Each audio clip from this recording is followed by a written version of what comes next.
Before we begin, please be aware that the content in this video is for informational and educational purposes only. It should not be considered financial or investment advice. Trading and investing, including copy trading, involve substantial risk of loss and are not suitable for every investor.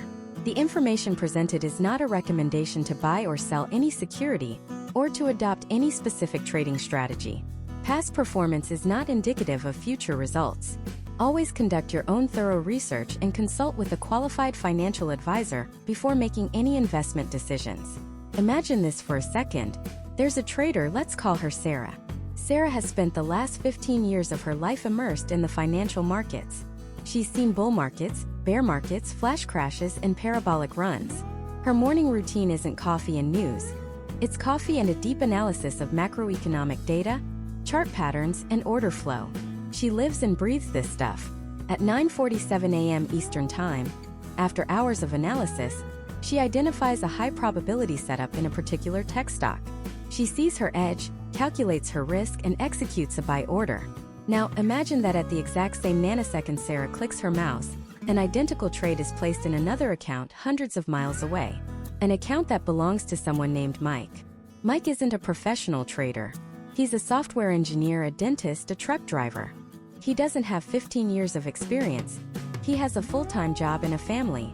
He didn't do hours of research that morning. In fact, he might be in a meeting, at the gym, or sleeping. Yet, his account just mirrored the precise action of a seasoned professional completely automatically. This isn't science fiction. This isn't a scene from some Wall Street movie. This is the core premise of copy trading. And it has become one of the most talked about, misunderstood, and potentially transformative tools available to the modern retail investor in the United States. Let's be honest, for most people, the world of active trading is intimidating. Feels like a private club with a language you don't speak. You hear the jargon, alpha, beta, MACD, Fibonacci retracement, and your eyes glaze over. You look at a candlestick chart, and it looks more like an abstract painting than a roadmap to financial decisions. The biggest barrier for most people isn't a lack of desire or intelligence. It's a lack of one of the world's most finite resources, time. The time to learn, the time to practice, the time to develop a strategy, and critically, the time to sit in front of a screen and wait for the right opportunities. So you're left with a choice. Either dedicate thousands of hours to learning a new profession, or stick to passive, long-term investing and potentially miss out on shorter-term market movements. But what if there was a third option? What if you could leverage someone else's time, someone else's expertise, and someone else's strategy? That's the powerful question that copy trading attempts to answer. In this deep dive, we are going to pull back the curtain on copy trading specifically for you, the US investor. This isn't a surface-level overview. We are going to dissect this concept from the ground up. We'll explore how the technology actually works behind the scenes. We'll break down the critical differences between copy trading, mirror trading, and social trading, terms that are often used interchangeably, but mean very different things. We'll navigate the specific regulatory landscape here in the United States, because the platforms and rules that apply in Europe or Asia are often completely different here. And most importantly, we are going to arm you with a framework of critical questions you must ask, and the red flags you must look for before ever considering this path. By the end of this journey, you will have a comprehensive understanding of what this tool is, what it isn't, and how to evaluate it intelligently. Now, I know what some of you are thinking. This sounds way too easy. What's the catch? And you are absolutely right to be skeptical. In finance, if something sounds too good to be true, it often is. Copy trading is not a magic button for passive income. It is not a guarantee of returns, and it is certainly not a way to get rich quick. In fact, if done incorrectly without proper due diligence, it can be a remarkably fast way to lose money. Why? Because you're not just copying a trader's wins.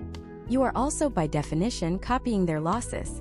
You are tethering your financial outcome to their decision-making, their psychology, and their risk management. The success of this entire endeavor hinges on one single critical factor: choosing the right trader to copy. And that is both an art and a science. So let's start from the very beginning. How does this system actually function on a mechanical level? At its core, copy trading is a portfolio management technology facilitated by a brokerage or a dedicated platform. It creates a direct link between the accounts of different traders. There are three key players in this ecosystem. First, you have the master trader, sometimes called the signal provider or strategy manager. This is our Sarah from the earlier story. This is an individual who is trading their own capital, using their own strategy, and has chosen to allow others to see and automatically replicate their trades on the platform. They are incentivized to do this because they typically earn a performance fee, a management fee, or a portion of the trading commissions generated by their copiers. Second, you have the copier or the follower. This is Mike. This is the investor who has browsed through a list of master traders, analyzed their performance history, and decided to allocate a portion of their capital to automatically mimic that trader's activity. And third, you have the platform itself. This is the broker or the financial technology company that provides the crucial infrastructure. They are the bridge connecting the master trader to the copier. Their software is responsible for receiving the trade signal from the master account and executing it on all the linked copier accounts almost instantaneously. Let's use a more concrete analogy. Think of it like a world-class chef in a 5-star restaurant. The chef is the master trader. They have years of experience, a deep understanding of ingredients, and a signature style. They decide to create a complex, multi-course meal. That's their trading strategy for the day. Now you're at home in your kitchen. You want to eat that exact same 5-star meal, but you lack the skill and time. So you install a set of hyper-advanced robotic arms in your kitchen. This is your copy trading software. The copy trading platform is the network that connects the chef's brain to your robotic arms. When the chef decides to add a pinch of salt, your robotic arm adds a pinch of salt. When they sear a steak for exactly 90 seconds at 500 degrees, your robotic arm does the exact same thing at the exact same moment. You get the benefit of the chef's expertise without having to go to culinary school. But, and this is a critical but, you also have to trust that chef completely. If the chef accidentally adds too much salt, your meal is too salty. If the chef has a bad day and burns the main course, your dinner is ruined. You're along for the entire ride, the Michelin stars and the kitchen fires. The technology that makes this possible is quite sophisticated. When the master trader places an order, the platform servers capture that signal. The system then instantly calculates the appropriate position size for each copier based on their preset allocation rules. For example, a copier might decide to allocate a fixed amount, say $5,000, to a trader, or they might choose to copy trades on a proportional basis relative to the master trader's account size. The platform's algorithms then fire off market orders to the liquidity providers on behalf of all the copiers simultaneously. The goal is to minimize what's known as slippage, the small difference in the execution price between the master trader's order and the copier's order, which can happen due to the sheer speed and volume of the market. Top-tier platforms invest millions in co-located servers and high-speed connections to make this replication as close to instantaneous as possible. This technological backbone is what separates modern copy trading from its predecessors. In the past, you might have subscribed to a newsletter that sent you trade alerts via email. You'd have to see the email, log into your own brokerage account, manually type in the order, and hope you got a similar price. It was slow, inefficient, and prone to human error. Copy trading automates that entire process, removing the emotional hesitation and the mechanical delays. But that automation is a double-edged sword. It's incredibly efficient at copying good decisions, and just as brutally efficient at copying bad ones. Understanding this core mechanic is the first step. The next and far more complex step is understanding how to sift through the thousands of potential chefs to find the few who are truly worth following. How do you analyze their track record? What are the hidden metrics that reveal more than just a simple profit and loss chart? And what are the unique challenges and platforms that exist specifically within the heavily regulated US market? That's where we're heading next. So let's pull back the curtain on the entire process. At its core, copy trading is a triangle of 3 distinct players. You, the follower, the experienced trader you choose to copy, often called a strategy manager or signal provider, and the brokerage platform that acts as the technological bridge between the two of you. Think of the platform as the concert hall, the trader as the star musician, and you as the audience member who gets to experience a perfect replica of the performance in real time. The entire system is built on a foundation of incentives. The strategy manager, the musician in our analogy, isn't just trading for their own profit. They're also compensated for being copied. This can come in a few forms. Sometimes it's a small slice of the commission on each trade, other times it's a monthly subscription fee, or most commonly, it's a performance fee. This means they take a percentage, say 20 or 30%, of the profits they generate in your account. This structure is designed to align their interests with yours. If you don't make money, they don't make money from you. It's a powerful motivator for them to perform well. Then there's you, the follower.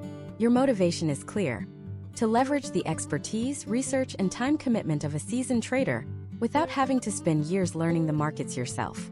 It's an attempt to democratize access to trading strategies that were once the exclusive domain of hedge funds and institutional investors. You provide the capital and they provide the strategy. And finally, the broker. They are the essential and often invisible engine making it all happen. They provide the secure infrastructure, the real-time data feeds, and the complex software that can execute a trade across hundreds or even thousands of individual accounts in the blink of an eye. They are the referee and the rule keeper, especially in the United States, ensuring every transaction complies with a mountain of financial regulations. So, what does this look like in practice? Let's walk through the journey. The first step, and arguably the most crucial one for a U.S. resident, is selecting a compliant platform. Unlike in Europe or Asia where options are plentiful, the U.S. has a much smaller, more tightly controlled ecosystem due to regulations from bodies like the Commodity Futures Trading Commission, or CFTC, and the Securities and Exchange Commission, the SEC. We'll dedicate an entire segment later to navigating this specific landscape. But for now, let's assume you found a reputable, U.S.-regulated broker that offers copy trading. Once your account is set up and funded, you enter the real heart of the matter: choosing who to copy. This isn't like picking a stock. You're not just investing in an asset, you're investing in a person's decision-making process. The platform will present you with a leaderboard or a searchable list of traders, and it's incredibly tempting to just sort by the highest percentage return and pick the one at the top. This is the single biggest mistake a new follower can make. That flashy 500% return over the last year doesn't tell the whole story. Was it one incredibly lucky high-risk trade that could have just as easily wiped out the account? Or was it the result of hundreds of carefully managed trades? This is where you have to become a detective. You need to look past the headline number and dig into the metrics that truly define a trader's skill, and more importantly, their approach to risk. The first metric to scrutinize is the maximum drawdown. This is a critical number that tells you the biggest percentage drop the trader's account has experienced from a peak to a subsequent low. If a trader has a 100% return but a 70% maximum drawdown, it means that at one point, anyone copying them would have seen their investment shrink by 70%.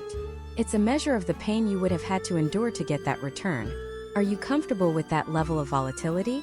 For most people, the answer is a hard no. A trader with a more modest 30% annual return, but only a 10% maximum drawdown, often represents a much more stable and sustainable strategy. Next, you analyze their trading history. How long have they been trading? A track record of 3 months is interesting. A track record of 3 years is compelling. How many trades do they make? A handful of trades suggests they might be a swing trader, holding positions for days or weeks.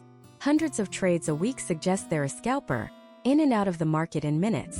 Neither is inherently better, but their style needs to align with your own temperament. You also want to see what they trade. Are they focused on a single currency pair like the euro versus the dollar, or are they trading dozens of different assets from gold to stock indices? Specialization can be a sign of expertise. After you've done your due diligence and selected a trader, the next step is to decide how much of your capital you want to allocate to their strategy. This is not an all-or-nothing decision. You can and should start small. But here's where the technology gets really clever. Most platforms offer a proportional allocation model. Let's use a simple example. Say the strategy manager you want to copy has a $50,000 account. You decide you're comfortable allocating $2,500 of your own capital to their strategy. Your allocation is 5% of their account size. So when that manager decides to risk 1% of their account on a new trade, which would be a $500 risk for them, the system automatically opens the same trade in your account, but proportionally sized. It will risk 1% of your allocated capital, which is just $25. This ensures that you experience the same performance journey, in percentage terms, as the expert, while managing your own risk at a scale that's appropriate for you. Once you hit copy, the automation takes over. The connection is made. From that moment on, every single action the master trader takes is mirrored in your account instantly. When they open a trade, you open a trade. When they set a stop loss to protect against a downturn, your trade gets the exact same stop loss. When they take profit and close the trade, your trade closes too. It all happens automatically behind the scenes without you needing to lift a finger. But this is where we have to address the unique challenges within the US market. The American financial system is governed by a set of rules that are fundamentally different from much of the world, largely stemming from the Dodd-Frank Act passed after the 2008 financial crisis. For example, in forex trading, U.S. regulations enforce a rule called FIFO, which stands for first in, first out. This means if you have multiple trades open on the same currency pair, you must close the first one you open before you can close any of the others. This directly conflicts with many common trading strategies used globally, like hedging, where a trader might open both a buy and a sell position simultaneously to manage risk. A U.S. follower simply cannot copy a trader who uses these techniques. Furthermore, leverage, the ability to control a large position with a small amount of capital, is heavily restricted in the U.S. It's capped at 50 to 1 for major currency pairs, whereas in other parts of the world it can be 500 to 1 or even higher. This means a strategy that relies on high leverage to generate returns will perform very differently in a U.S. account, or may not be copyable at all. These regulatory hurdles are the primary reason why many of the world's largest copy trading platforms do not accept American clients. It creates a smaller, more insulated market with a different set of opportunities and limitations.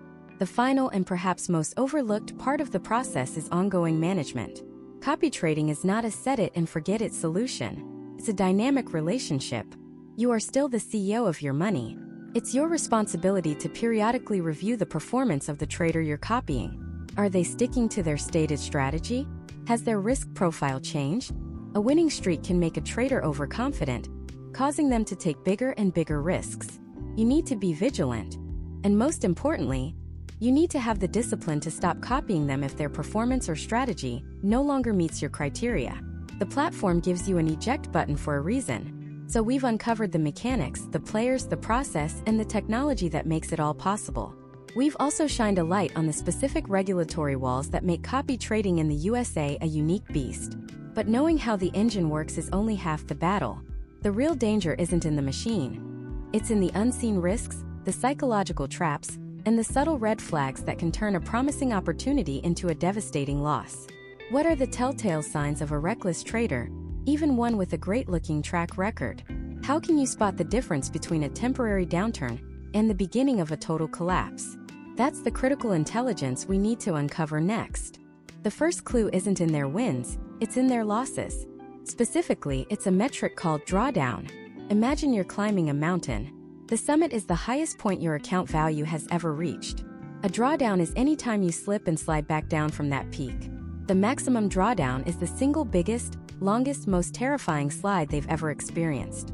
This number, more than almost any other, tells you the story of their worst day at the office. You might see a trader with a stunning 100% annual return. It looks incredible, but then you look closer and see they have a 70% maximum drawdown. What does that mean? It means at some point to achieve those gains, their account, and the accounts of everyone copying them was nearly wiped out. They were down 70 cents on the dollar. They might have recovered, but it reveals a terrifying truth. Their strategy involves taking catastrophic levels of risk. They're driving a Formula One car without a seatbelt. The ride is thrilling right up until it isn't. A trader with a more modest 30% return, but only a 10% maximum drawdown is demonstrating something far more valuable than raw profit: control. They know how to manage risk. They know when to cut a losing trade before it becomes a disaster. When you're evaluating a trader, look at the maximum drawdown first. A high number is a giant, flashing red light, screaming that this person is willing to gamble your capital on a knife's edge. The second critical piece of evidence is the risk-to-reward ratio. This sounds complicated, but it's a simple question. On average, how much money are they willing to lose on a single trade in order to make a certain amount of profit? You want to find traders who operate like a professional casino, not a desperate gambler. A casino knows it will lose some hands, but its games are structured so that its potential reward is always greater than its potential risk over time. That's how it stays in business. A reckless trader does the opposite. They might risk $200 just to make a $50 profit. They might do this because their strategy has a high win rate, maybe it wins 80% of the time. And that looks great on paper. You see a long list of small green winning trades. It's seductive, but this is a ticking time bomb. With that kind of ratio, one single loss wipes out 4 previous wins. A string of just 2 or 3 losses, which is statistically inevitable, can cripple an account. You're looking for the opposite.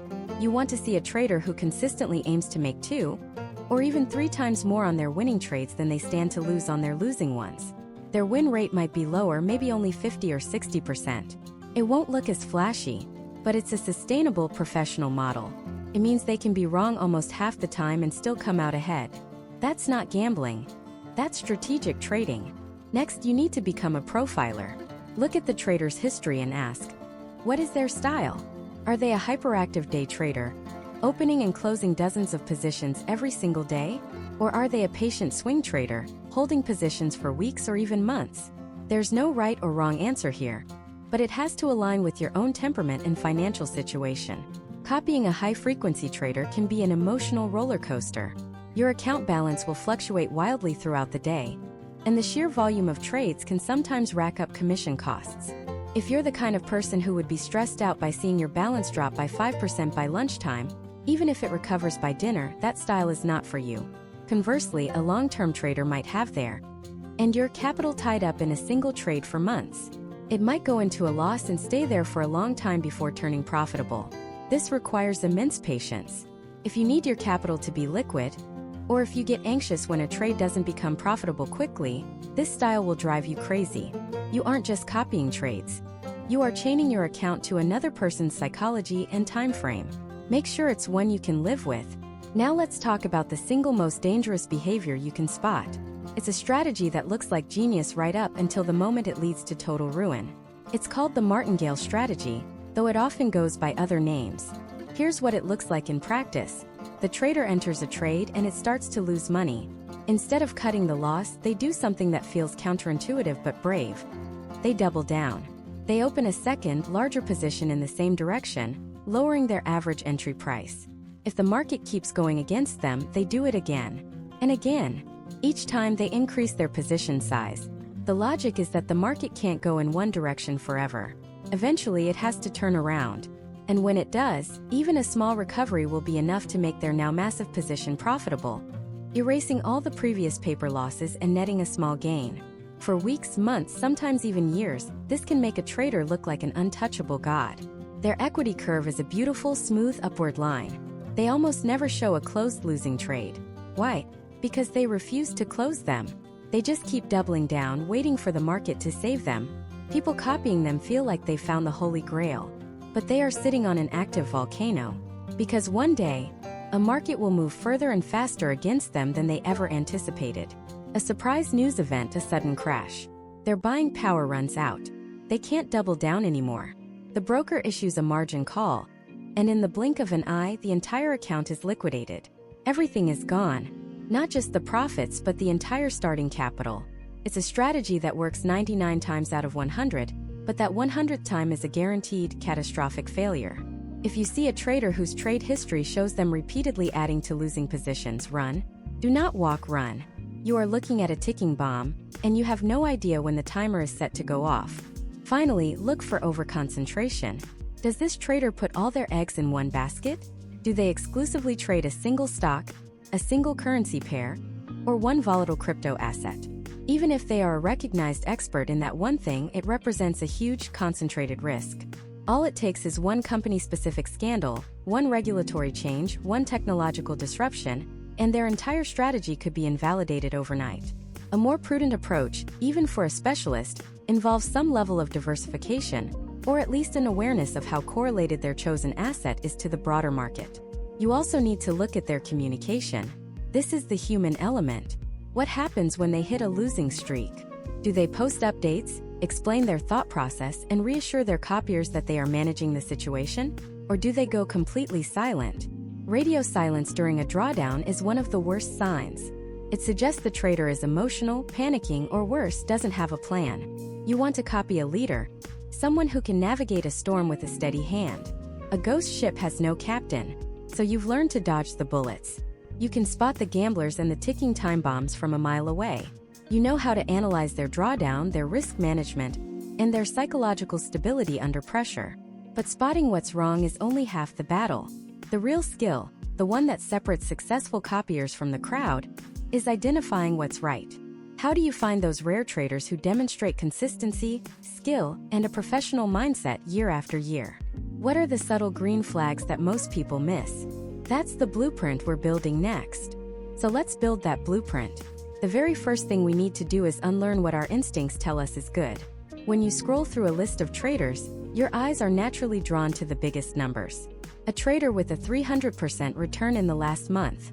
Another with a 1000% return over the last year. Feels like finding a golden ticket. This is the single biggest, most common, and most dangerous trap in copy trading. Think of it like this. You're hiring a driver to get you from New York to Los Angeles. You have two candidates. Driver A tells you, I can get you there in 30 hours flat.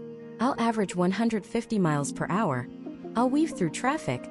I'll never stop. Driver B says, it'll take me about 4 days. I'll stick to the speed limit. I'll stop for gas and rest. And I'll check the weather to avoid storms. The beginner's mind screams, hire driver A. Get there faster. But the experienced traveler knows driver A is guaranteeing a crash.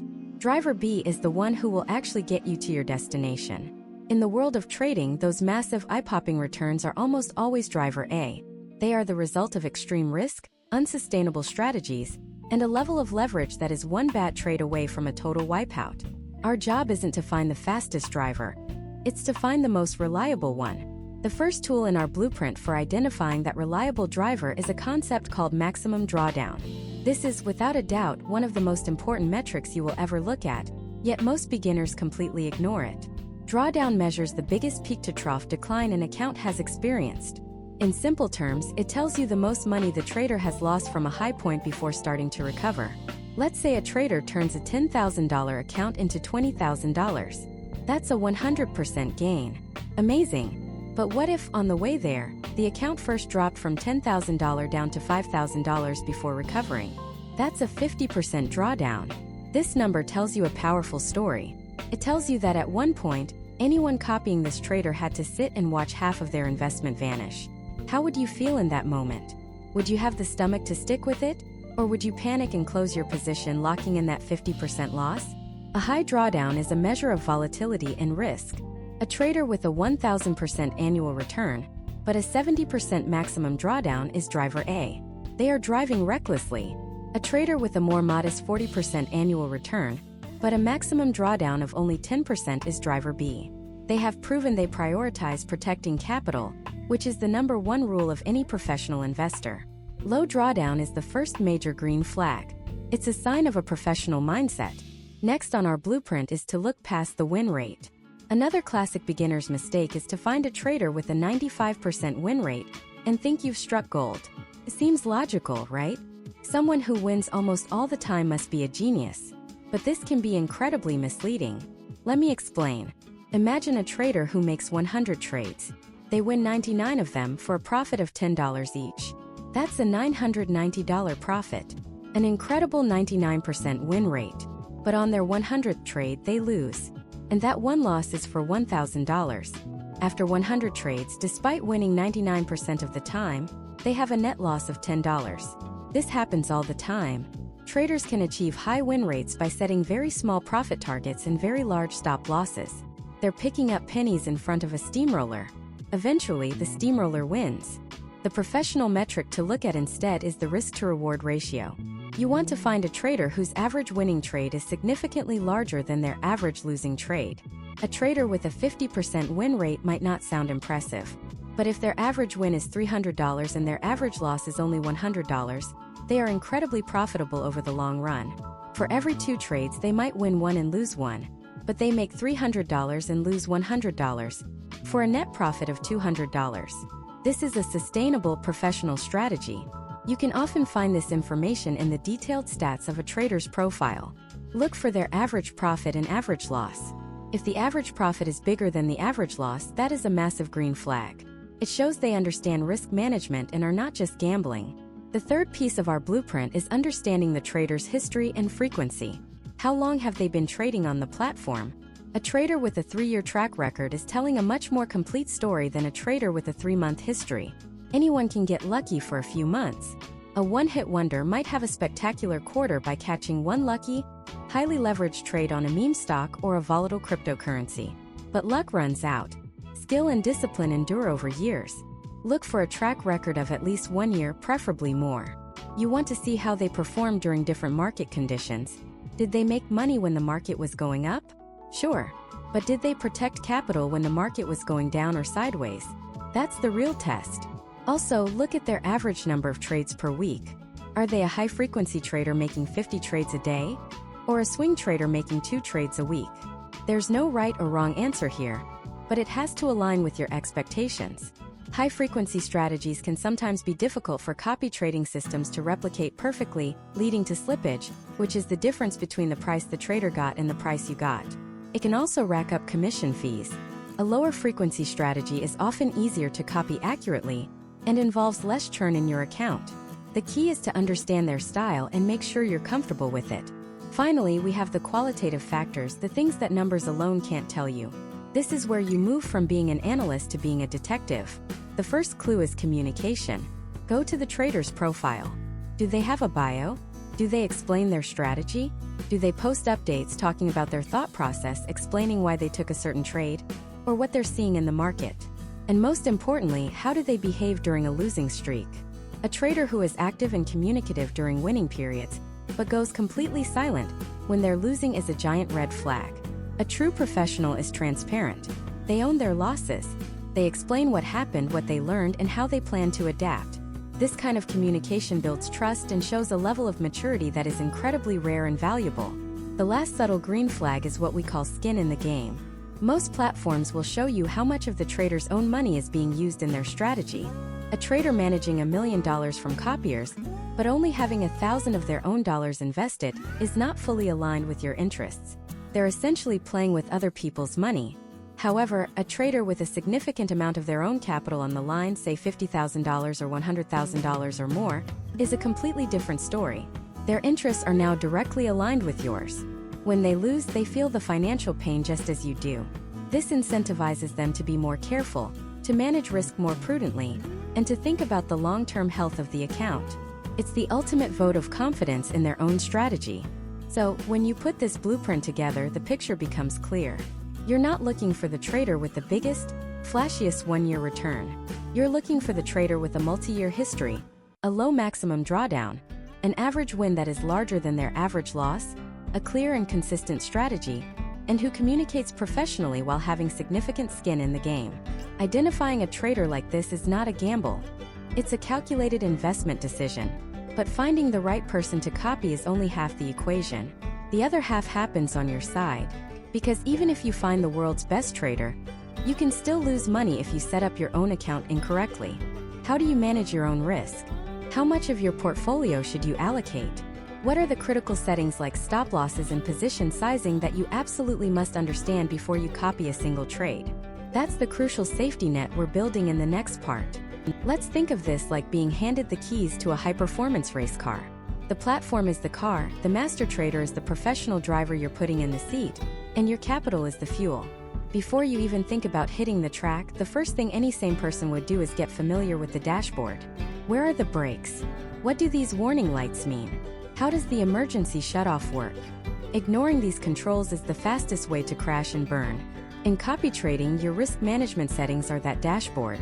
They are your brakes, your warning lights, and your emergency eject button all rolled into one. And mastering them is non-negotiable. So, let's start with the biggest question. How much of your overall investment portfolio should you even consider allocating to copy trading? This is a deeply personal question, but there's a framework we can use. Most experienced investors think in terms of buckets. You have your core bucket, this is for long-term stable growth. Think retirement accounts, index funds, things you don't touch. This is your foundation. Then, you might have a satellite bucket or what some call a speculative bucket. This is a much smaller portion of your portfolio, designated for higher risk, higher potential reward strategies. This is capital that, in a worst-case scenario, you could afford to lose without it derailing your entire financial future. For many, this speculative bucket might be somewhere in the range of 1 to 5% of their total investable assets. To be crystal clear, this is not a recommendation. It's an illustration of a common risk management principle. Your number could be higher, it could be lower, or it could be zero. The critical takeaway is this. Copy trading does not belong in your core bucket.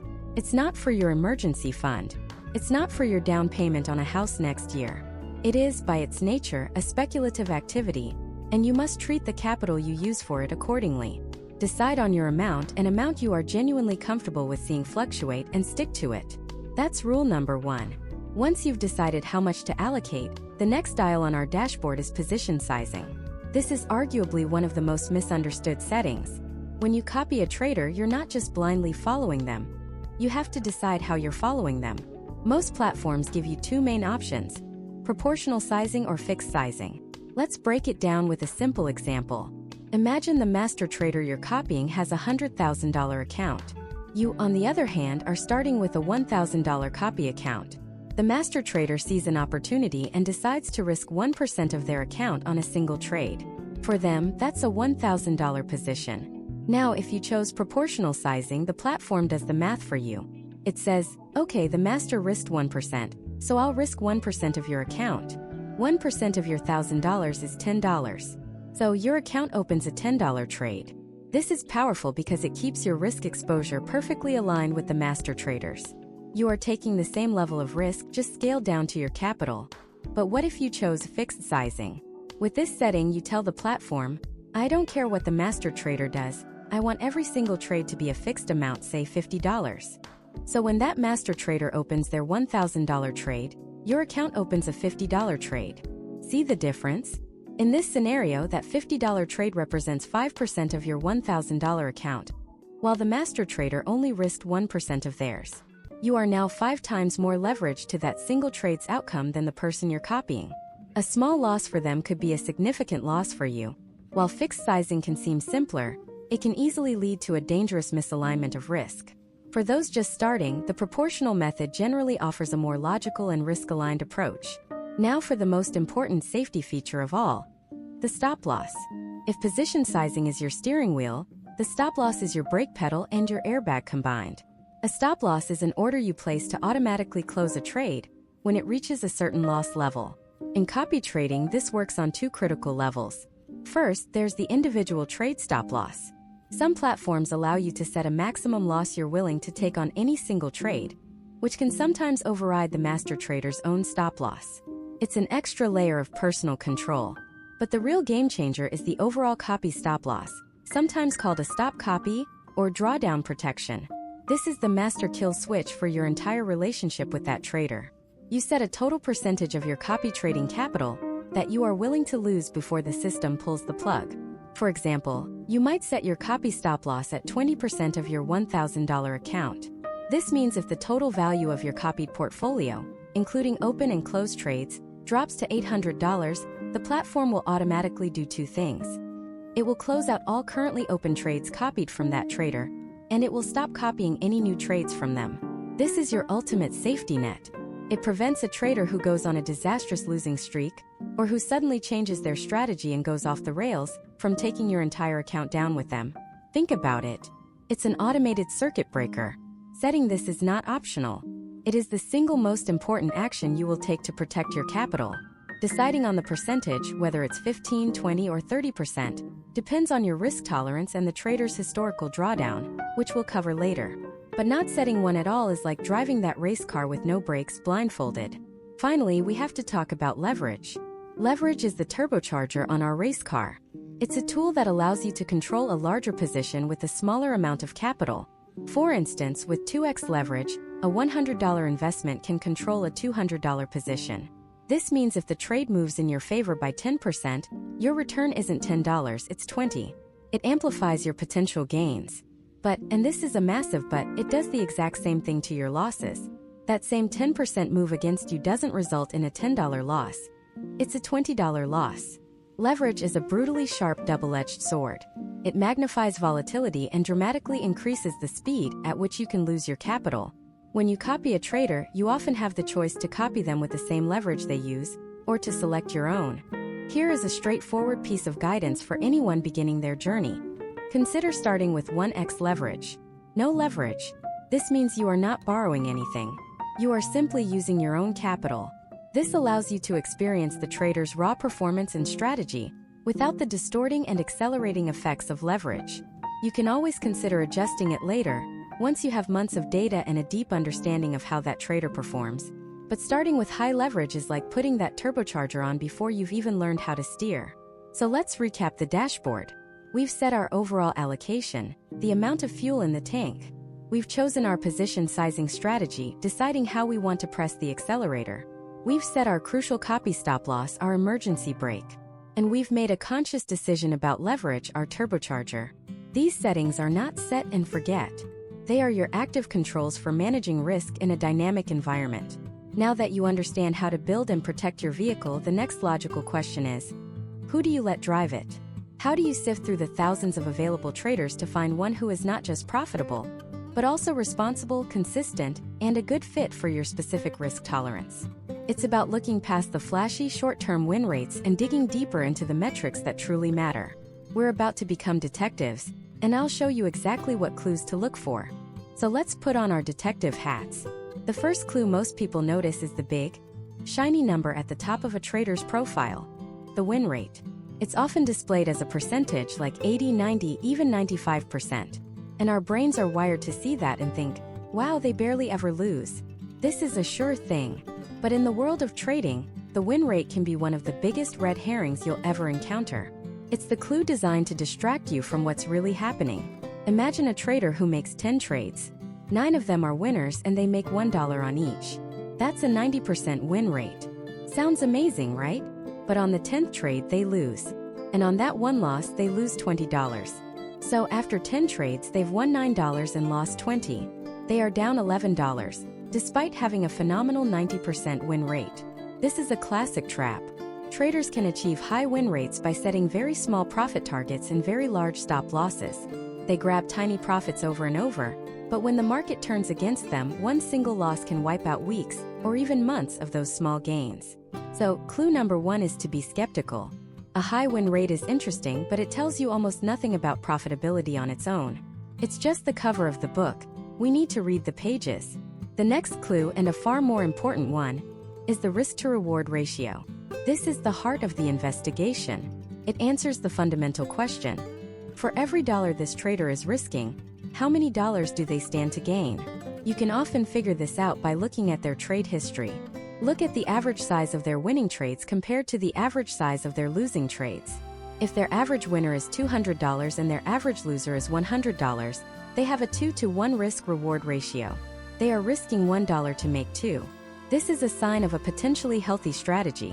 It means they don't have to be right all the time to be profitable. A trader with a 2-to-1 risk-reward ratio could be wrong more than half the time and still come out ahead. Think about it. They lose 100, then win 200. They're back to even with only a 33% win rate. Compare that to our first trader with the 90% win rate. Their risk-reward was terrible. They were risking $20 to make $1. This single metric flips the entire investigation on its head. It tells you about the trader's discipline and their long-term plan. Are they hunting for big strategic wins, or are they just picking up pennies in front of a steamroller? Now for the clue that reveals their character under pressure. The maximum drawdown. This number is your best friend when it comes to understanding risk. Maximum drawdown is the largest percentage drop a trader's account has experienced from a peak to a subsequent low. Let me put it another way. It's a measure of the most painful losing streak they've ever had. If a trader has a maximum drawdown of 50%, it means at some point in their history, their account value was cut in half before it started to recover. This is a massive clue. Tells you 2 things. First, it gives you a realistic, historical look at the worst-case scenario you might have to endure while copying them.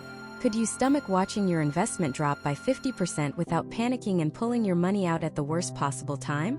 Second, it tells you about the trader's own risk management. A trader with a consistently low drawdown, say under 15 or 20%, is likely very careful. They probably use stop losses, manage their position sizes, and don't take wild gambles. A trader with a sky-high drawdown might be a cowboy, someone who takes enormous risks, possibly without stop losses, hoping the market will eventually turn back in their favor. Sometimes it works and it looks like genius, but when it doesn't, the account gets destroyed. The drawdown is the historical evidence of their composure, or lack thereof. It's the ghost of their worst trading period, and you need to look it square in the eye. Let's move on to a clue that's less about risk and more about compatibility. The average trade duration. This tells you what kind of trader you're dealing with. Are they a scalper, opening and closing trades in a matter of minutes or even seconds? Are they a day trader getting in and out within the same day? Or are they a swing trader holding positions for several days, weeks, or even longer? There's no right or wrong answer here, but there is a right and wrong answer for you. If you're the kind of person who wants to see results quickly and can't stand the anxiety of holding a losing position overnight, then copying a swing trader might be a terrible psychological fit. You'll be tempted to manually close trades too early, interfering with their strategy. Conversely, if you don't want to see your account churning with dozens of tiny trades every day, a scalper isn't for you. Finding a trader whose timeline matches your own temperament is a critical, and often overlooked, piece of the puzzle. It's about aligning their rhythm with yours, so you can let the strategy play out as intended. Now for a slightly more advanced clue, but one that the pros always look at. It's called the Sharpe ratio. Don't worry, you don't need to do any complex math. Most platforms that are serious about analytics will calculate this for you. In simple terms, the Sharpe ratio measures a trader's performance in relation to the amount of risk they took to achieve it. It's the bang for your buck metric. Think of two traders. Trader A delivered a 50% return last year. Trader B delivered a 40% return. At first glance, Trader A looks better. But what if Trader A had a massive 50% drawdown and took huge volatile risks to get that return? And what if Trader B only had a 10% drawdown and achieved their 40% return with a smooth, steady equity curve? The Sharpe ratio would be much higher for Trader B. It would tell you that Trader B was far more efficient at generating returns for each unit of risk they took on. A higher Sharpe ratio, generally speaking, points to a better risk-adjusted performance. It helps you see beyond the headline return number and understand the quality and consistency of that return. It's the difference between a flashy sports car that's always in the shop and a reliable sedan that gets you where you need to go safely, every single time. Finally, after you've gathered all these numerical clues, it's time for the human element. This is where you look beyond the stats. Does the trader have a biography? Do they clearly explain their trading strategy in their own words? Do they talk about what markets they trade, what indicators they use, what their philosophy is? A trader who takes the time to write a clear, coherent description of their methods is showing a level of professionalism and transparency. Even more important, how do they communicate with their copiers? Do they post updates? Do they explain their wins and, more importantly, their losses? A trader who disappears or gets defensive during a losing streak is a major red flag. A trader who communicates calmly, explains what's happening in the market, and sticks to their plan is demonstrating the kind of steady hand you want managing your capital. The numbers tell you what they did in the past, but their communication gives you a clue as to how they'll handle the future. So you see, it's never about one single number. It's about building a complete profile. You need a good risk-reward ratio to make sure the wins are meaningful. You need a manageable drawdown so one bad week doesn't end the game. You need a compatible trade duration so you're not fighting the strategy. And you need a solid Sharpe ratio that indicates skill, not just luck. By combining these clues, you move from being a gambler, betting on a flashy win rate, to being an investigator, making an informed decision based on a comprehensive body of evidence. Now that we know how to analyze an individual trader, we need to understand the different types of underlying strategies they might be using. Because not all traders are created equal, and their core methodologies can be wildly different. Let's think of a trader's strategy as the engine in a car. Their performance metrics, the win rate, the profit factor, the drawdown, that's all data from the car's dashboard. It tells you how fast it's gone and how much fuel it's used. But it doesn't tell you if you're looking at a high-revving, turbocharged four-cylinder designed for a racetrack, or a massive, slow and steady diesel engine built for hauling cargo across the country. To know if that car is right for your journey, you have to look under the hood. You have to understand the engine itself. The first and perhaps most common type of strategy you'll encounter is day trading, and its more extreme cousin, scalping. These traders live in the chaos of the market's opening and closing bells. A day trader aims to open and close all their positions within a single trading day, never holding a position overnight. They're trying to capitalize on small intraday price movements. Scalpers take this to another level, holding trades for just minutes or even seconds, trying to skim tiny profits off dozens or even hundreds of trades per day. When you copy a day trader or a scalper, you need to be prepared for a fire hose of activity. Your account will see a constant stream of notifications for trades opening and closing. The profit on any single trade might be tiny, just a few cents per share or a handful of pips in the Forex market. The idea is that these small wins, repeated over and over, accumulate into a significant sum. The risk here is multifaceted. First, transaction costs are a huge deal. If the trader you're copying has access to ultra-low commissions and spreads, but your broker doesn't, those costs could eat away at your profits, or even turn a winning strategy into a losing one for you. Second, this style is extremely sensitive to what's called slippage, the tiny difference between the price where the trader executed their trade and where your platform executed yours. For a scalper trying to make a 2-pip profit, a 1-pip slippage just cut their potential gain in half. For you, the copier, it could be the difference between profit and loss on that trade. Copying a day trader is like sitting in the passenger seat of a race car. It's fast, it's intense, and the margin for error is razor thin. Next up, we have swing trading. This is a far more common and for many a more manageable approach. A swing trader isn't concerned with the minute-by-minute noise of the market. They're looking to capture a single swing in the price, which could last anywhere from a couple of days to several weeks. They use technical analysis, looking at chart patterns and indicators, to identify a potential trend, ride it for a while, and then get out before it reverses. If you copy a swing trader, the pace will be much slower. You might only see a few trades a week or even just 1 or 2. But each trade will be more significant. Instead of aiming for tiny profits, they are targeting larger, more substantial moves in the market. This means you need a different kind of patience. You have to be comfortable holding a position that might be in the red for a day or 2, trusting the trader's analysis that the overall trend will play out in their favor. The primary risk associated with swing trading is overnight and weekend risk. Since positions are held for multiple days, an unexpected news event, an earnings report, or a political development that happens when the market is closed can cause the price to gap up or down at the next open, potentially jumping right past a stop-loss order. Copying a swing trader is less like a race car and more like a cross-country road trip. The journey is longer. There are periods of uneventful cruising, but you can still hit unexpected detours and potholes along the way. Moving further out on the time horizon, we find position trading. These traders are the long-term strategists. They might hold a position for months or even years. Their decisions are typically based less on short-term chart patterns and more on deep fundamental analysis. They're looking at the big picture: a company's financial health, its position in the industry, long-term economic trends, and shifts in government policy. They are essentially making a long-term investment thesis and waiting for it to mature. Copying a position trader requires the ultimate level of patience. You might go weeks without seeing a single new trade. Your capital will be tied up in a handful of positions for a very long time. The key here is to truly understand and believe in the trader's long-term vision, because you'll have to sit through numerous market cycles, corrections, and periods of volatility. The risk is that their fundamental thesis is simply wrong, or that it takes far longer to play out than anticipated, locking up your capital in an underperforming asset. This is the cargo ship of trading. The captain has plotted a course across the ocean. It's a slow, steady journey designed to weather storms, but if the final destination port ends up being closed for business, the entire voyage was for nothing.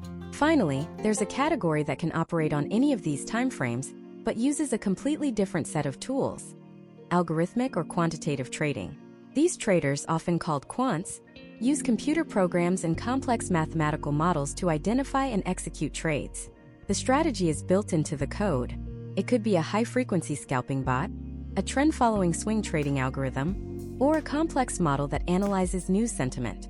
When you copy an algorithmic trader, you are placing your trust not in a person's intuition, but in their code. The major advantage is that it completely removes human emotion, fear, greed, and hesitation from the equation.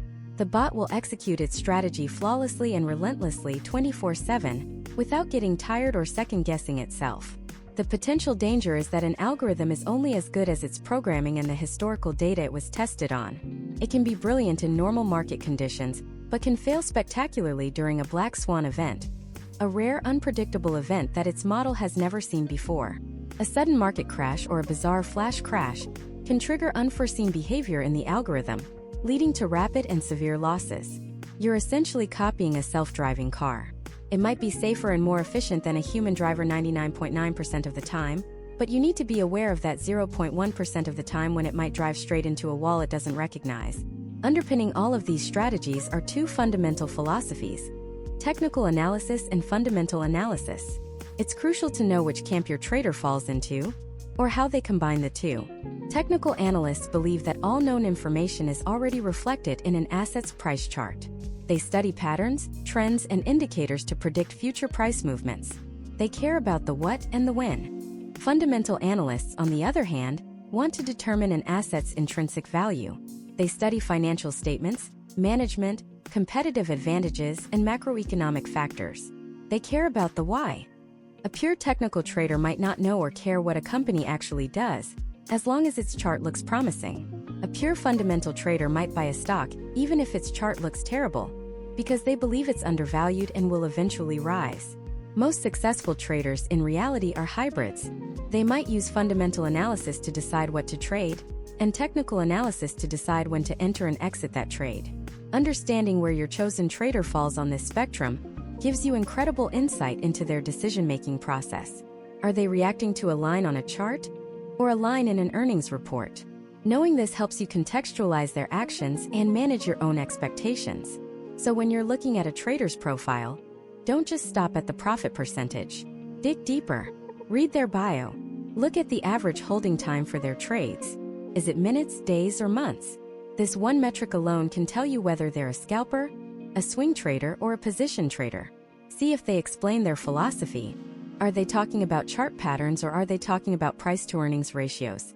Aligning their strategy with your own personal risk tolerance and time horizon is one of the most critical steps to success in copy trading. Choosing a scalper when you're a long-term investor is a recipe for anxiety and disappointment.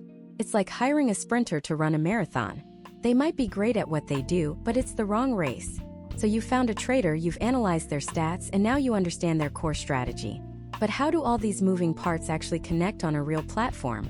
What are the nuts and bolts of the technology that makes copy trading possible? And what are the hidden fees and risks associated with the platforms themselves? That's what we're diving into next. So let's pull back the curtain. At its core, copy trading technology is a sophisticated, high-speed game of Simon Says. The platform acts as the central nervous system, connecting the brain, the master trader's account, to the limbs, which are the accounts of all the copiers. This connection is almost always made through something called an API, or Application Programming Interface. Think of an API as a secure digital messenger. When the master trader executes a trade, their brokerage sends a signal. The copy trading platform instantly receives this signal, like a messenger grabbing a scroll. The platform software then reads the message, buy 100 shares of XYZ at market price, and immediately sends its own messengers out via API to every single copier's brokerage account. These messengers have a very specific set of instructions, authorized by you when you linked your account. They have a key, but it only opens one door, the trading door. It typically does not open the withdrawal or deposit doors. This is a critical security feature. The platform can place trades on your behalf, but it can't run off with your money. The software automatically calculates the correct trade size for your account based on the proportion you've allocated. If you allocated 1/10 the capital of the master trader, it places a trade for 1/10 the size, in our example 10 shares of XYZ. This all happens in a fraction of a second. It's a marvel of financial technology that allows one person's market decisions to be replicated across thousands of accounts globally in near real time. Now, where does this technology live? In the United States, the landscape is a bit more fragmented than in other parts of the world due to a stricter regulatory environment governed by bodies like the SEC and CFTC. Generally, you'll find a few main types of platforms. First, you have the all-in-one integrated brokerages. These are platforms where the copy trading feature is built directly into the brokerage itself. The advantage here is simplicity. Everything is in one place: your funds, the traders, the execution. It's a seamless experience. The potential downside is that you're locked into their ecosystem, their fee structure, and their pool of traders. Second, there are third-party platforms. These are technology companies that act as a bridge. You keep your money in your preferred separate brokerage account, say with a major firm like Interactive Brokers, and you use the third-party platform software to connect your account to their network of traders. This offers more flexibility. You can choose your broker, potentially getting better fees or execution, but it often involves a more complex setup process. You have to generate those API keys we talked about and securely link the two services. Finally, you have a burgeoning world of crypto-specific copy trading platforms. These connect exclusively to major cryptocurrency exchanges. The technology is similar, but the regulatory landscape is vastly different, often described as the Wild West. While this can mean more innovation and a wider variety of available strategies, it also introduces a unique set of risks related to the volatility of the assets and the security of the exchanges themselves. Understanding the tech is one thing, but understanding the cost is where the rubber really meets the road. The price you see is rarely the final price you pay, and the fee structures are designed to be complex. The most straightforward cost is a monthly or annual subscription fee. You pay a flat rate to access the platform and its features, regardless of performance. It's predictable, but you pay it even if you're losing money. More common, however, is the performance fee or profit-sharing model. This sounds fair on the surface. They only make money if you make money. Typically, a trader or the platform will take a percentage, often between 10 and 30%, of the profits they generate in your account. But the devil is in the details, specifically in a concept called a high water mark. A high water mark means you only pay performance fees on new profits. Let's say you start with $10,000. The trader has a great month and brings your account to $11,000. That $1,000 is the new high water mark. You pay a performance fee on that $1,000 gain. The next month, the market turns, and your account drops to $10,500. Then, the following month, it recovers back to $11,000. You would not pay any performance fees for that recovery from $10,500 to $11,000 because you haven't surpassed the previous peak. Fees are only charged on gains that push your account value above its highest ever point. Any platform that doesn't use a high watermark is one to be extremely cautious of, as they could earn fees just by recovering old losses. But the costs don't stop there. Some platforms or traders also charge a volume-based fee, taking a tiny slice of every single trade executed. This might seem insignificant, but if you're copying a high-frequency trader who makes dozens of trades a day, these tiny fees can bleed your account dry like a death by 1,000 cuts. And then we have the truly hidden costs, the ones not listed on the pricing page. The most common is called spread widening. The spread is the tiny difference between the buy price and the sell price of an asset. Brokerages make money from this spread. Some integrated copy trading platforms might artificially widen this spread for copy trades. So, you end up buying a little higher and selling a little lower than the master trader. It might only be a fraction of a cent per share, but multiplied over thousands of trades, it becomes a significant, invisible fee that goes directly to the platform. On top of all this, you still have to pay the standard brokerage fees, commissions, overnight financing costs, and other transaction fees associated with the underlying account. It's a layered cake of costs, and it's critical to understand every single layer before taking a bite. Beyond the fees, the platforms themselves introduce a new vector of risk that has nothing to do with the trader's skill. The first is slippage. Remember how we said the process happens in a fraction of a second? Well, in the world of financial markets, a fraction of a second is an eternity. Slippage is the difference in price between when the master trader's order was filled and when your copied order was filled. If they buy a stock at $100, and by the time your order hits the market a few hundred milliseconds later, the price has ticked up to $100.02, that 2-cent difference is slippage. It's a small tax on every entry and exit. For slow, long-term strategies, it's negligible. But for fast, scalping strategies, slippage can be the difference between a profitable strategy and a losing one. Then there's execution risk. What happens if the platform's software has a bug? What if their server goes down during a moment of extreme market volatility? A trade might fail to copy, or worse, you might be unable to close a rapidly losing position because the platform is unresponsive. You are entirely dependent on their technology working flawlessly 100% of the time, and that is a level of perfection that no technology can truly claim. Finally, there's a risk few people consider: liquidity. Imagine a brilliant trader finds an edge in a small, obscure market or a low-cap stock. They trade with their own $1 million account and do very well. Now, 2,000 people, each with $10,000, decide to copy them. That's an additional $20 million of capital. When the master trader buys, the platform suddenly tries to execute $21 million worth of buy orders in a market that might only trade a few $1,000,000 a day. What happens? The massive influx of buy orders from the copiers dramatically drives the price up. The master trader gets in at a good price, but the copiers get filled at progressively worse prices as their own collective weight moves the market against them. They are, in effect, their own worst enemy. The strategy's edge is diluted or completely erased by the sheer weight of the capital trying to follow it. So, you understand the trader, you understand the platform, but how do you actually build a portfolio of copy traders? How do you diversify, manage risk at a strategic level, And avoid putting all your eggs in one volatile basket. That's the blueprint we're laying out in the final core section. Building a portfolio of traders is less like picking individual stocks, and more like being the general manager of a sports team. You don't want a team of 5 identical superstar quarterbacks. You need a balanced roster with different skills, different strengths, and different roles that complement each other. One superstar trader can have a bad month, or their strategy might fall out of favor with the market. If your entire capital is tied to them, your account goes down with them. But if they are just one part of a diversified team, the other players can pick up the slack, smoothing out your equity curve and dramatically reducing your overall risk. This is the single most important strategic concept in copy trading. So, how do we build this all-star team?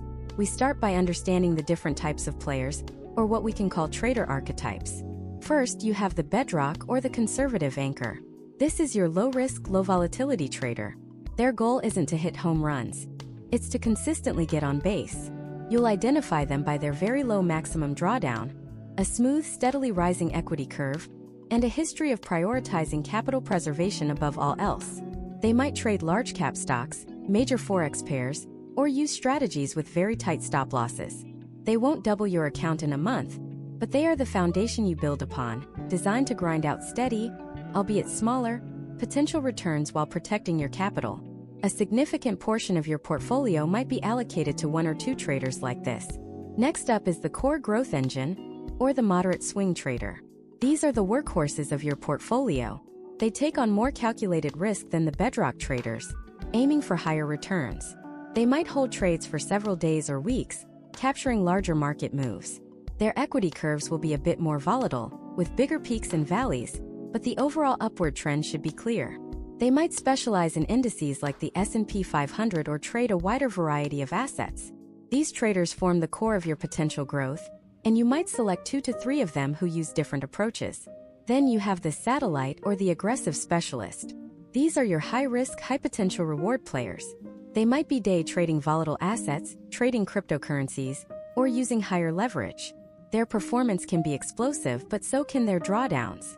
These are the traders that could potentially generate significant alpha, but they also carry the highest risk of a substantial loss. Because of this, they should only ever represent a small, carefully considered fraction of your total copy trading capital. This is the portion of your portfolio you can mentally afford to see fluctuate wildly. Finally, there's the niche specialist. This trader doesn't fit neatly into a risk category, but is defined by their market. Maybe they only trade gold and silver. Or perhaps they have a deep expertise in a specific forex pair like the Australian dollar versus the Japanese yen. These traders can be fantastic for diversification, because their performance is often disconnected from the broader market.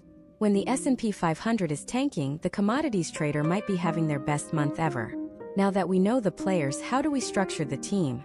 Let's look at a couple of classic portfolio construction models. The most common is the core satellite approach. It's simple and effective. Here you'd allocate a large chunk of your capital, say 60 to 70%, to your core, which would be a mix of those bedrock and core growth traders. This is the stable center of your portfolio. The remaining 30 to 40% is then divided among your satellites, the aggressive traders or niche specialists. This structure gives you a stable foundation with the potential for outsized returns from the riskier, smaller positions. Another more advanced concept is the barbell strategy. Imagine a barbell at the gym. The weight is at the 2 extremes and there's nothing in the middle. In portfolio terms, this means you allocate a very large portion, maybe 80 to 90%, to the absolute safest options available, your bedrock traders, or even holding that portion in cash or an equivalent. Then you take the remaining small portion, 10 to 20%, and allocate it to the highest risk, highest potential reward traders you can find. The theory here is that you've protected the vast majority of your capital from harm, while giving the small, speculative portion of your portfolio the chance to generate explosive growth. You avoid the mushy middle of moderate-risk strategies that might not offer enough return for the risk they entail. But here's the secret ingredient that makes any of these strategies work: correlation. This is a term that gets thrown around, but it's critical to understand. Correlation measures how 2 things move in relation to each other. If you copy 5 traders and all 5 are buying tech stocks at the same time, you are not diversified. You are 5 times more exposed to a downturn in the tech sector. They are highly correlated. Your goal is to build a portfolio of traders with low, or even negative correlation. You want trader A to be doing something different from trader B. How do you find this? You have to dig into their history. Look at the assets they trade. If one trades Forex and another trades US stocks, their correlation is likely to be lower. Look at their strategy. Is one a long-term trend follower while another is a short-term mean reversion trader? Excellent. They are likely to perform differently in different market conditions. Look at their historical performance during major market events. During the last big market crash, did all your potential traders lose money? Or did one of them, perhaps a commodities specialist or a currency trader, actually profit? Finding traders who perform differently during the same period is a sign of low correlation and a powerful diversification tool. Building a truly diversified portfolio means that, ideally, a bad month for one trader might be a flat or even a good month for another. Once you have your team and your strategy, you need to manage it. This isn't a set it and forget it machine. You need to conduct periodic reviews, maybe once a quarter. Let's say you started with a 10% allocation to an aggressive crypto trader, and they have an incredible run. Their portion of your portfolio might swell to 25%. This has now skewed your entire risk profile. The process of rebalancing involves trimming some of the profits from that winning trader and reallocating the capital back to the underperforming parts of your portfolio to return to your original target percentages. It's a disciplined way to take profits and manage risk. Part of this management process also involves knowing when to cut a trader from your team. This is a difficult decision. You don't want to drop a great trader just because they had one bad month. That's normal. But you should have clear criteria for when you'll stop copying someone. Perhaps it's if they exceed their own historical maximum drawdown by a certain amount. Or maybe it's if they completely change the strategy you signed up for, suddenly switching from conservative stock trading to high-leverage oil futures. The reason for cutting them shouldn't be based on emotion, but on a predetermined, logical rule that you set for yourself from day one. By combining these elements, understanding trader archetypes, using a structured portfolio model like Core Satellite, actively seeking low correlation, and performing disciplined rebalancing, you move from simply gambling on individuals to strategically managing a diversified portfolio. You shift your role from a passive follower to an active risk manager. This is the framework that provides a more robust and resilient approach to navigating the world of copy trading. Now that you have the strategic blueprint for building a portfolio, there's one final, and perhaps most important piece of the puzzle: managing yourself. The psychological traps and unforced errors that can sink even the best laid plans. That's what we'll cover in our final part. You've chosen your platform. You've done the deep dive research, separating the rock stars from the shooting stars. You've even constructed a diversified portfolio of traders, a beautiful mosaic of different strategies and risk levels. You've built the perfect car. But now you have to get in the driver's seat. And the most dangerous part of any car isn't the engine or the tires. It's the person behind the wheel. The single greatest point of failure in any copy trading system is the human element. It's me. It's the emotional, irrational, and often self-sabotaging mind that can take a winning strategy and drive it straight into a ditch. This final step is about mastering the battle that takes place not on the market charts, but between your own ears. The first enemy you'll face is greed, often disguised as its more impulsive cousin, FOMO, the fear of missing out. You'll see a trader on the leaderboard who's up 50% in a single month. Every fiber of your being will scream at you to jump on board. Your carefully crafted allocation plan? It'll feel slow, boring, and obsolete. You'll think, just a little more into this guy. I can make back last month's small loss and then some. This is the siren song of the market. It lures you into breaking your own rules. You might get lucky once. But chasing these meteoric rises is like trying to catch lightning in a bottle. It often ends with you getting burned when the inevitable correction comes. The trader who made 50% one month might lose 60% the next. The defense against this is not willpower. It's a system, a written plan, a personal constitution for your investing that you commit to before the emotions get high. You decide your allocation percentages when you are calm and rational, and you treat that document as law. The second and perhaps more powerful enemy is fear. Fear doesn't show up when things are going great. It creeps in during a drawdown. Let's be unequivocally clear. Every single successful trader on earth, without exception, has losing periods. They have losing days, losing weeks, and sometimes even losing months. It is a mathematical certainty. When you copy a trader you vetted, you are also signing up for their drawdowns. When that happens and your account balance turns red, fear will start whispering in your ear. This is it. He's lost his touch. This strategy doesn't work anymore. Get out now before you lose everything. This feeling is driven by a psychological bias called loss aversion, where the pain of losing a dollar feels twice as intense as the pleasure of gaining a dollar. It compels you to make the single most destructive mistake in copy trading, abandoning a solid long-term strategy at the point of maximum pain, right before it's likely to recover. You turn a temporary, unrealized loss into a permanent, real one. The defense here is your initial research. When you vet a trader, you must study their history of drawdowns. How deep do they usually go? How long do they typically last? Knowing this in advance acts as an emotional vaccine. When the drawdown comes, instead of panicking, you can look at your notes and say, okay, he's down 8%. His historical maximum drawdown is 15%. This is still within the expected parameters of his strategy. I will stick to the plan. Then there's the third enemy, the most subtle of all, ego. You start copy trading because you want to leverage someone else's expertise. But after a few winning weeks, the ego starts to swell. You start to think you know better. You see a trade the master trader opened and you think, I don't know about that one. I think the market's about to turn. So you manually close the trade. Or worse, you see a trade in profit and you get nervous, so you close it early to lock in a small gain, only to watch it run another 200% in the direction the master trader originally intended. This is micromanagement. It's like hiring a world-class chef to cook you a gourmet meal, and then running into the kitchen to tell him to add more salt. You are defeating the entire purpose of the exercise. You are not copying the trader anymore. You are creating a chaotic, hybrid strategy that has never been tested and is governed by your own emotional whims. The defense against ego is humility. It's the radical acceptance that your job is not to be the trader. Your job is to be the manager, the portfolio manager. You hire and fire the traders based on performance over time, but you do not interfere with their day-to-day work. So how do we build a fortress against these psychological demons? Comes down to habits and perspective. First, stop watching the pot. Do not keep your copy trading platform open on your screen all day. Checking your P&L every 5 minutes is like trying to grow a plant by digging it up every hour to see how the roots are doing. You're just creating anxiety. Instead, schedule your check-ins. Maybe it's once a day in the evening. Maybe it's just once or twice a week. This emotional distance is crucial. It allows the strategies time to breathe and prevents you from making knee-jerk reactions to normal market fluctuations. Second, consider keeping a journal. Not a trading journal, but a decision journal. Every time you add or remove a trader, write down why. What were the objective criteria you used? What was their performance, their risk score, their drawdown history? Also, write down how you feel. When a trader is in a drawdown, write it down. Today my portfolio is down 3%. I feel anxious and have the urge to stop copying Trader X. However, my research shows this is normal for his system. I will stick to my plan.